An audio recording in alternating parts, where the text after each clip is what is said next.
Chapter 9. A Present for Zella.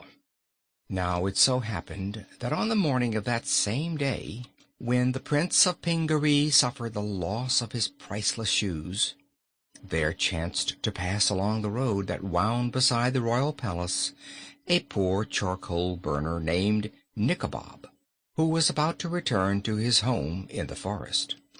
Nikobob carried an axe and a bundle of torches over his shoulder, and he walked with his eyes to the ground, being deep in thought as to the strange manner in which the powerful King Gos and his city had been conquered by a boy prince who had come from Pingaree. Suddenly the charcoal burner espied a shoe lying upon the ground just beyond the high wall of the palace, and directly in his path. He picked it up, and seeing it was a pretty shoe, although much too small for his own foot, he put it in his pocket. Soon after, on turning a corner of the wall, Nikobob came to a dust heap where, lying amidst a mass of rubbish, was another shoe, the mate to the one he had before found. This also he placed in his pocket, saying to himself, "I have now a fine pair of shoes for my daughter Zella, who will be much pleased to find I have brought her a present from the city." And while the charcoal burner turned into the forest and trudged along the path toward his home, Inga and Rinkitink were still searching for the missing shoes. Of course, they could not know that Nikobob had found them, nor did the honest man think he had taken anything more than a pair of cast-off shoes which nobody wanted. Nikobob had several miles to travel through the forest before he could reach the little log cabin where his wife as well as his little daughter Zella awaited his return. But he was used to long walks, and tramped along the path whistling cheerfully to beguile the time. Few people, as I said before, ever passed through the dark and tangled forests of Regos, except to go to the mines in the mountain beyond, for many dangerous creatures lurked in the wild jungles, and King Gos never knew, when he sent a messenger to the mines, whether he would reach there safely or not. The charcoal burner, however, knew the wild forest well, and especially this part of it lying between the city and his home. It was the favorite haunt of the ferocious beast Choggenmugger, dreaded by every dweller in the island of Regos. Choggenmugger was so old that everyone thought it must have been there since the world was made, and every year of its life the huge scales that covered its body grew thicker and harder, and its jaws grew wider, and its teeth grew sharper, and its appetite grew more keen than ever. In former ages there had been many dragons in Regos, but Choggenmugger was so fond of dragons that he had eaten all of them long ago. There had also been great serpents and crocodiles in the forest marshes, but all had gone to feed the hunger of Choggenmugger. The people of Regos knew well there was no use opposing the great beast, so when one unfortunately met with it, he gave himself up for lost. All this Nikobob knew well, but fortune had always favored him in his journey through the forest, and although he had at times met many savage beasts and fought them with his sharp axe, he had never to this day encountered the terrible Choggenmugger. Indeed, he was not thinking of the great beast at all as he walked along, but suddenly he heard a crashing of broken trees, and felt a trembling of the earth, and saw the immense jaws of Choggenmugger opening before him. Then Nikobob gave himself up for lost, and his heart almost ceased to beat. He believed there was no way of escape. No one ever dared oppose Choggenmugger. But Nikobob hated to die without showing the monster in some way that he was eaten only under protest. So he raised his axe and brought it down upon the red protruding tongue of the monster and cut it clean off. For a moment the charcoal burner scarcely believed what his eyes saw, for he knew nothing of the pearls he carried in his pocket or the magic power they lent his arm. His success, however, encouraged him to strike again, and this time the huge scaly jaw of Choggenmugger was severed in twain, and the beast howled in terrified rage.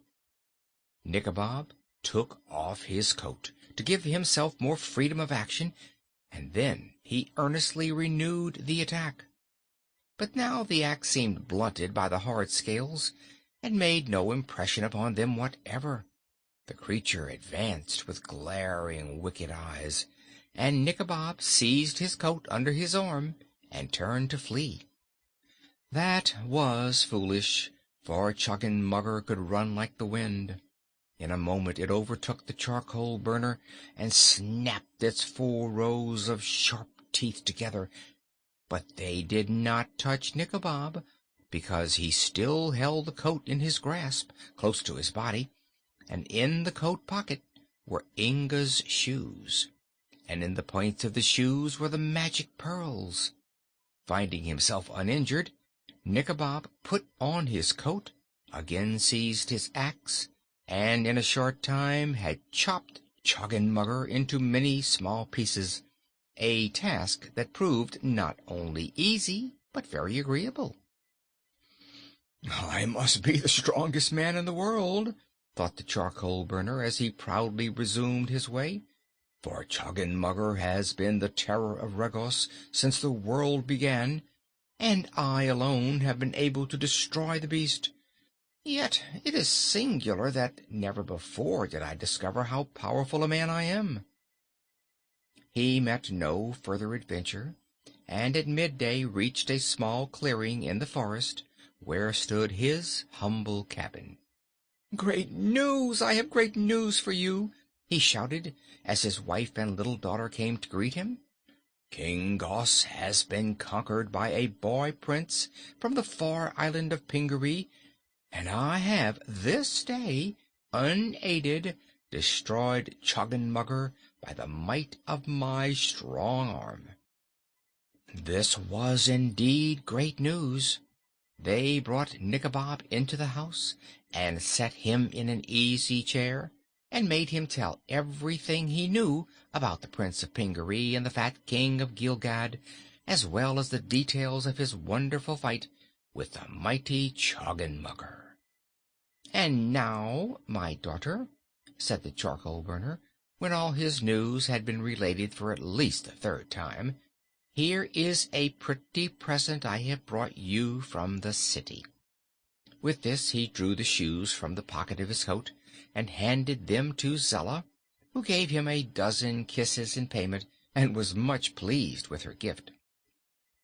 The little girl had never worn shoes before, for her parents were too poor to buy her such luxuries, so now the possession of these, which were not much worn, filled the child's heart with joy. She admired the red leather and the graceful curl of the pointed toes. When she tried them on her feet, they fitted as well as if made for her. All the afternoon, as she helped her mother with the housework, Zella thought of her pretty shoes. They seemed more important to her than the coming to Regos of the conquering Prince of Pingaree, or even the death of Choggenmugger.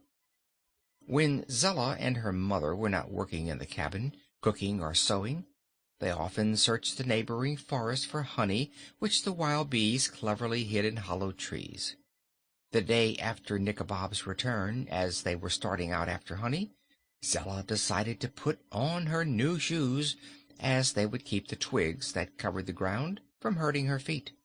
She was used to the twigs, of course, but what is the use of having nice, comfortable shoes if you do not wear them?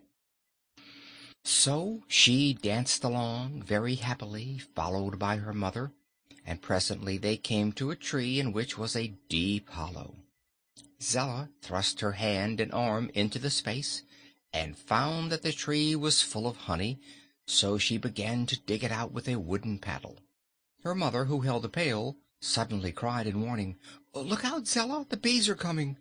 And then the good woman ran fast toward the house to escape.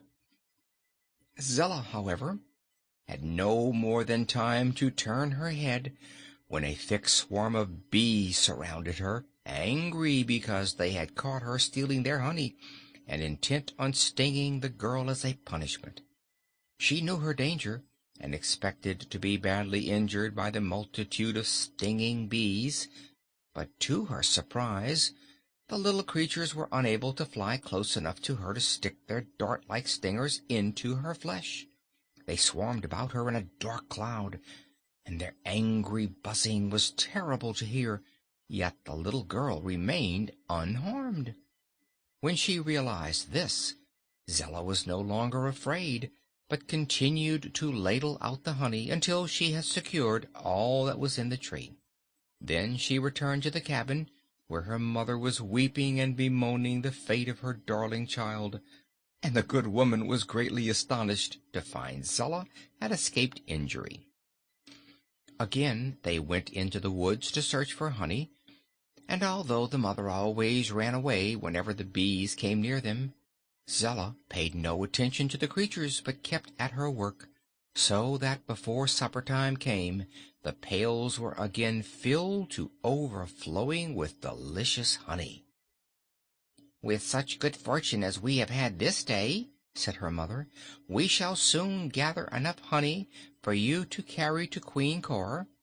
For it seems the wicked queen was very fond of honey, and it had been Zella's custom to go once every year to the city of Coregos to carry the queen a supply of sweet honey for her table.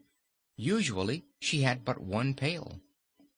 "But now," said Zella, "I shall be able to carry 2 pailsful to the queen, who will, I am sure, give me a good price for it." "True," answered her mother, "and as the boy prince may take it into his head to conquer Coregos as well as Regos, I think it best for you to start on your journey to Queen Cor tomorrow morning. Do you not agree with me, Nikobob?" she asked, turning to her husband, the charcoal burner, who was eating his supper. "I agree with you," he replied. "If Zella must go to the city of Coregos, she may as well start tomorrow morning." End of chapter 9.